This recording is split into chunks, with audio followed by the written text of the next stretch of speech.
In this video, we're going to talk about dropshipping and how it's become a race to the bottom. We're going to talk about its upsides, we're going to talk about its downsides. And if you're somebody who already owns a dropshipping brand and that is your main business model, that is your main driver of revenue, stick around to the end of this video because I'm going to show you how to utilize this as a tool, and we're going to utilize its existing inertia to take things to the next level. My name is Rich AK, and I run a company called AK Growth where we build and scale e-commerce brands. Now in this video, we're going to discuss dropshipping, and I actually got my first start in e-commerce through dropshipping, but it wasn't the same kind of dropshipping that's really popular nowadays with the advent of Alibaba and companies like that.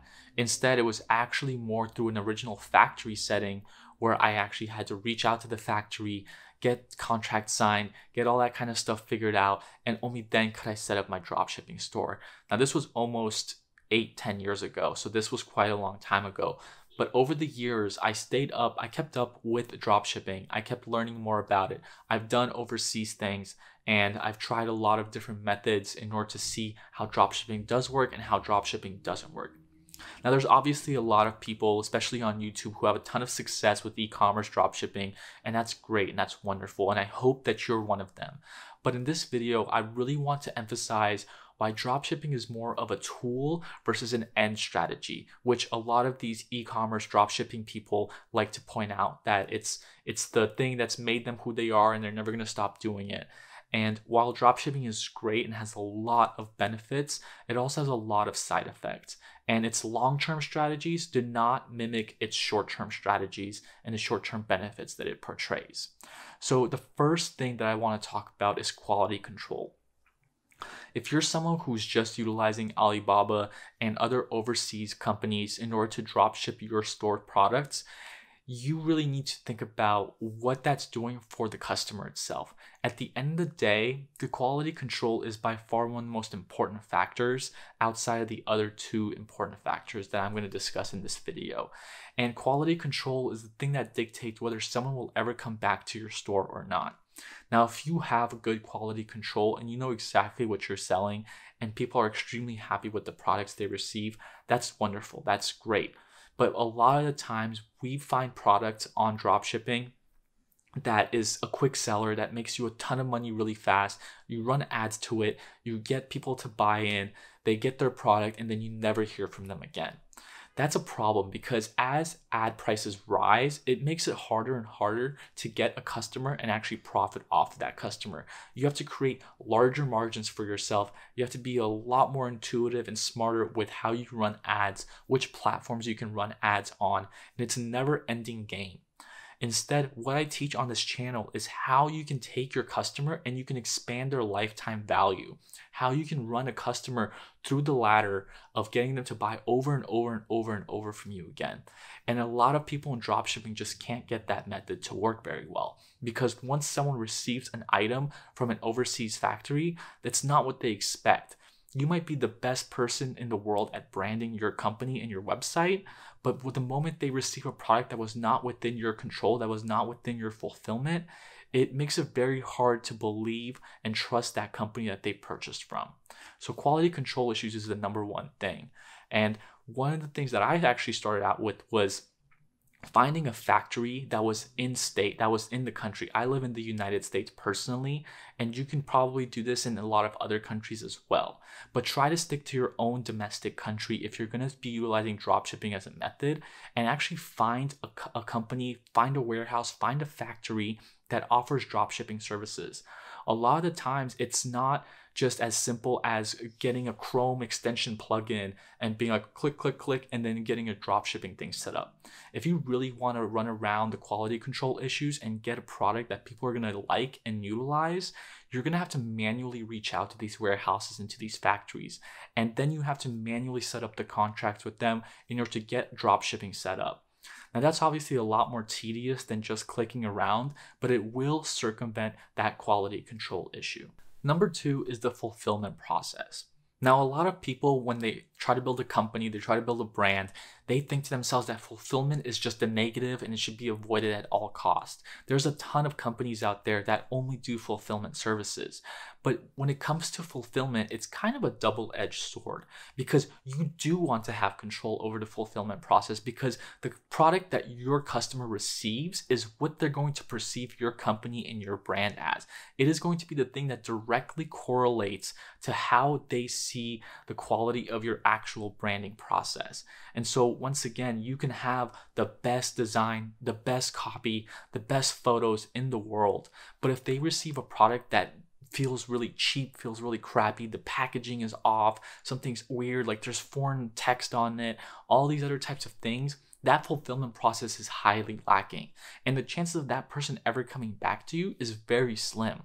You have to consider that with the rise of companies like Amazon and other services that can fulfill a product in 2 days for free shipping, what do you offer? What do you benefit to that consumer? Why would they ever come back to you? If they can go on Amazon and get the same product for cheaper, if they can go on Amazon and get the same product a week earlier, and considering that they can bulk a ton of other products together, have a super easy tracking, all this other kind of stuff that goes on through a company like Amazon or a few other larger e-commerce brands.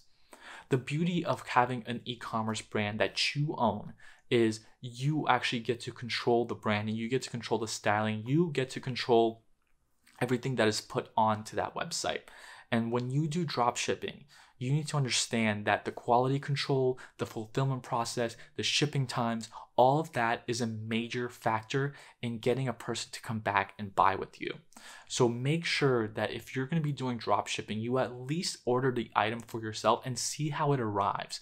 If the item arrives from an overseas company and it's tattered and it's got a bunch of foreign language on it and all this other kind of stuff, it's packaged poorly, it's going to reflect very highly in how people perceive your brand after they went in and purchased.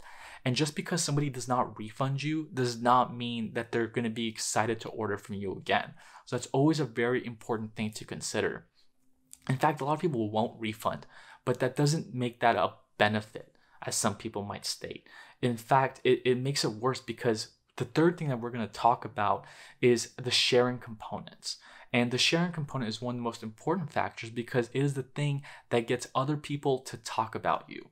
If you're somebody who wants to build an exponentially growing brand, an exponentially growing e-commerce store, you absolutely need people to share about you to their friends and to their family.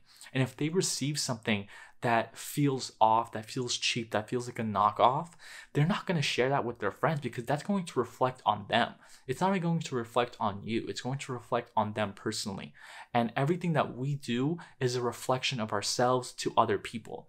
So when you consider it from that angle, you realize, why would I share this thing if it's going to make me look bad to my friends and my family? I'm not going to do that. So those are just some very important things to consider, especially with Amazon being one of the global superpowers. Why would they not purchase from someone like an FBA account, right? Where like the margins are a lot tinier, but the fulfillment process is absolutely covered for them. And they know that they can get their product in 2 days, free shipping. It's going to be packaged with other Amazon products, and they already know what to expect, because there's going to be easy refunds. They don't have to deal with anything. They don't have to deal with any problems, and there's just less problems to worry about. So if you're just somebody who wants to make a quick buck, dropshipping is absolutely the way. But right now, I'm going to talk to you about how to utilize dropshipping instead as a tool in order to gain attention, in order to figure out your market status, in order to take your brand from a dropshipping store to an actual brand that you own and control. A lot of us get our start in e-commerce through dropshipping. It's absolutely the easiest way to enter the space. It's the absolutely easiest way to set up a store and get some sales going. It's a great way to learn how to utilize advertisements and things along that nature, so that you can understand how content works, how bidding works, how ad copy works, all this other kind of stuff. But a lot of people try to take that to the extreme, and then when their company ends up flailing because dropshipping is a result of commodification of product, and it's a lot easier to just go on Amazon and purchase that same product for less, your consumer exponentially gets smarter. Marketing does not last forever. You constantly have to innovate. You constantly have to reframe. You constantly have to improve your offering. And so when you start to approach it from that angle, from that perspective, if you're doing this for the long term, if you're not just trying to make a quick buck for 1 month and then be like, all right, that's all I wanted. Nobody wants that, right? We all want to make more and more and more money, especially when we're building something, we're putting our effort and time into this. And so drop shipping is a great starting tool. But that's exactly what it is. It's a tool. It's not the end all be all. If you're doing this for the long term, you have to think about what comes next. How can I utilize drop shipping instead of the end all be all? How can I utilize this as a stepping stone to take things to the next level? And so it's actually quite simple. Drop shipping is a great way to test your products and to test your market. If you already know what kind of market you want to get into, then it's a great way to test those things first before you actually commit. Utilize this as your beginner ground, right? Make some money off it. Don't go out and buy a ton of crap that you don't need. Like, instead, save that money and utilize that as your down payment to actually get some other real product going. Because if you can take control of your quality, if you can take control of your fulfillment process, you already have all the other products or the other pieces set in place. You already understand how to set up a store on ecommerce or Wix or Shopify. You already understand how to build ads, how to write copy, how to run those ads. You already understand how to create offers and benefits and showcase your products. So you already have all these other things in place. Dropshipping is an absolutely wonderful tool. And there are going to be people that are going to watch this video and they're going to be like, oh, dropshipping is the best thing in the world. And it is, but it's the best thing in the world in its own application and its own methods. So if you're ready to take things to the next level, I highly recommend you start leaving the dropshipping mindset and you start thinking about, okay, how can I find a company who can help me build some of these things that I want to build? How can I figure out a better fulfillment process? How can I have control over the quality of the products that I serve? How can I take an existing customer, someone who made a sale on my website? How can I take that person and turn them into a lifetime customer for myself so that they can keep buying over and over and over again? They're going to share my products with their friends and their family. They're actually going to be proud that they found my company, that they found my brand. All of these things are extremely important strategic maneuvers as you build out your company. And if you want to stick around for longer than a few months and just ride the next trend over and over and over again, if you want to build something that lasts, something that people are actually going to talk about, then I highly recommend starting to utilize your thinking space from that angle. And so next time you log into your dropshipping store, don't just take all those funds and funnel it into your clothing or into a car or into a watch. Instead, utilize those funds to make a down payment on something that's going to make you more and more and more revenue. And then from there, you can actually build out and truly scale that brand and build something that's worth showcasing to other people, and other people are going to be proud to be buying from you. So I hope this video helps you out. My name is Rich AK. I run a company called AK Growth where we help build and scale e-commerce brands just like yourself. If this video helps, please leave me a like, please leave me a comment. Let me know if you have any questions for me. And most importantly, if you have other friends in the space who need to see this video, share this video with them and make sure to subscribe because it really helps me out. This is a brand new channel and all I want to do is showcase what I know and what I've learned over the years, and maybe it can help you too.